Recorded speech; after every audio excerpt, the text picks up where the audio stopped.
Hello and welcome to movie diary. मैं हूं शुखेंदु। इस वीडियो के अंदर हम बात करेंगे एक वेब सीरीज़ के बारे में। वेब सीरीज़ का नाम है मर्डर इन महिम। इसके अंदर हम लीड रोल पर देख पाएंगे विजय राज और आशुतोष राणा को। ये जो है जियो सिनेमा पर रिलीज़ कर दिया गया है इसी फ्राइडे को। बात करेंगे कैसा लगा ये वेब सीरीज़, लेकिन आगे बढ़ने से पहले इस चैनल को सब्सक्राइब करके बेल बटन को प्रेस कर दीजिए और लाइक और कॉमेंट करना तो बिल्कुल भी मत भूलना। तो फिर ज़्यादा देर न करते हुए आइए आगे बढ़ते हैं। मर्डर इन महिम, इसका जब ट्रेलर आया था मुझे काफ़ी अच्छा लगा था, काफ़ी इंटरेस्टिंग था, एक इंटरेस्टिंग प्लॉट नज़र आ रहा था। वैसे भी ये तो सच है कि मर्डर मिस्ट्री या फिर मिस्ट्री थ्रिलर की जो ऑडियंस है वो किसी भी और जॉनरा की जो ऑडियंस है उससे बहुत ही ज़्यादा है। एक वक्त था जब OTT पर हर हफ्ते एक मिस्ट्री थ्रिलर रिलीज़ होता था। अब जो है ये नंबर थोड़ा सा चेंज हो गया है, लेकिन इससे हुआ यूँ कि लोग इतने मर्डर मिस्ट्री या फिर मिस्ट्री थ्रिलर पर घुस चुके थे कि अब जो है वो प्रो बन चुके हैं। तो अगर इस सिनेरियो पे आपको OTT पर एक नया मिस्ट्री थ्रिलर लाना है तो एक मर्डर मिस्ट्री ऐसा होना चाहिए कि आपको वो मतलब कहीं ना कहीं आउट ऑफ द बॉक्स होना ही पड़ेगा। तो अगर मैं इस वेब सीरीज़ की कहानी छोटा करके कहूँ तो कुछ ऐसा है कि महिम नाम की एक जो स्टेशन है, रेलवे स्टेशन है, उसके अंदर एक टॉयलेट है जहाँ पर काफ़ी दिनों से चल रहा है खुलेआम प्रोस्टिट्यूशन, लेकिन यहाँ जो है चीज़ें होमोसेक्सुअल है। तो अचानक से उसी टॉयलेट के अंदर मिलता है एक लाश। फिर कहानी कैसे आगे बढ़ती है, कैसे ये क्या क्या होती है, इसको देखने के लिए आपको ये जो वेब सीरीज़ है इसको जियो सिनेमा पर देखना पड़ेगा। देखिए, इस वेब सीरीज़ के अंदर कुछ पॉजिटिव पॉइंट्स ज़रूर है और कुछ नेगेटिव पॉइंट्स भी आपको देखने को मिल जाएगा। मतलब कि ये जो शो है ये एक परफेक्ट शो बिल्कुल भी नहीं है। एक परफेक्ट शो ये हो सकता था क्योंकि इसका जो प्लॉट है बहुत ही अच्छा है। तो चलिए एक एक करके शुरू करते हैं।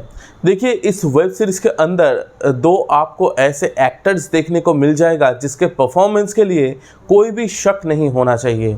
One of the best performers in India, एक है विजय राज, दूसरा है आशुतोष राणा।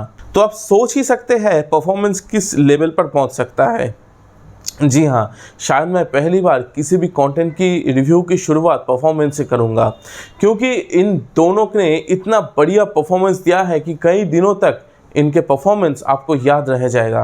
देखिए, एक स्क्रीन प्ले के अंदर सबसे ज़रूरी चीज़ होता है एक कैरेक्टर डायनामिक्स को तय करना, कैरेक्टर्स की आपस की संबंध, उसके बीच की कॉन्फ्लिक्ट्स और भी कई सारी चीज़ों से होता है ये डायनामिक्स। तो 50% जो काम होता है कैरेक्टर डायनामिक्स का वो है स्क्रिप्ट राइटिंग और बाकी 50% काम होता है परफॉर्मेंस के ऊपर। और यहाँ इन दोनों एक्टर्स ने कमाल कर दी है। स्क्रीन प्ले जो है कुछ इस तरह से लिखा गया है जो कि मतलब प्लॉट जो है वो ही इतना इंटरेस्टिंग है कि उसी को लेकर आपकी इंटरेस्ट इस वेब सीरीज़ के अंदर बरकरार रहेगा।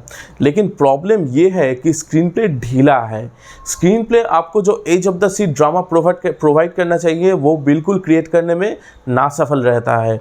मतलब प्लॉट के ऊपर बेस करके स्क्रीन प्ले कहा जा सकता है कि बढ़िया है कि आप हुक्ड रह जाएंगे। देखिए, सीधे भाषा में अगर ऐसा होता कि इसका स्टोरी बहुत ही जानी पहचानी है, बहुत कॉमन स्टोरी है, तो फिर आपको ये शो अच्छा नहीं लगता क्योंकि स्क्रीन प्ले बहुत ढीला है। लेकिन इसका स्टोरी, इसका परफॉर्मेंस, इसका प्लॉट ही इतना अच्छा है कि स्क्रीन प्ले ढीला होते हुए भी आपको हुक्ड रखता है। ये एक ऐसी शो बनी है जहां आपको सोसाइटी के कई सारे कॉन्फ्लिक्ट्स, कई सारे डायलेमा आपको देखने को मिल जाएगा। और ये जो कॉन्फ्लिक्ट्स है, ये जो डायलेमा है, ये मतलब ये जीता जागता है कि आप इसको इग्नोर नहीं कर सकते। आपको ये शो बिल्कुल एंड तक देखना पड़ेगा और जब तक आप एंड तक पहुंचेंगे, जब इसका पूरा सस्पेंस खुलेगा, आपको बहुत अच्छा लगेगा। मतलब कि आपको टिके रहना पड़ेगा इस वेब सीरीज़ के अंदर। तो ओवरऑल मैं यही कहूँगा कि मर्डर इन महिम एक ऐसी शो बनी है जो कि और भी अच्छा हो सकता था। शायद असुर लेवल का भी एक शो हो सकता था, पर किसी वजह से ये हुआ नहीं। मतलब मेकर्स जो है एक अच्छी कहानी का सही इस्तेमाल बिल्कुल भी नहीं कर पाए। तो अगर आपने ये शो देखा है तो कमेंट करके बताना आपको कैसा लगा। वीडियो पसंद आई तो एक लाइक ज़रूर कर दीजिए, चैनल को सब्सक्राइब करना मत भूलिए और दोस्तों के साथ शेयर भी ज़रूर कर दीजिए। Thank you. जय सिनेमा।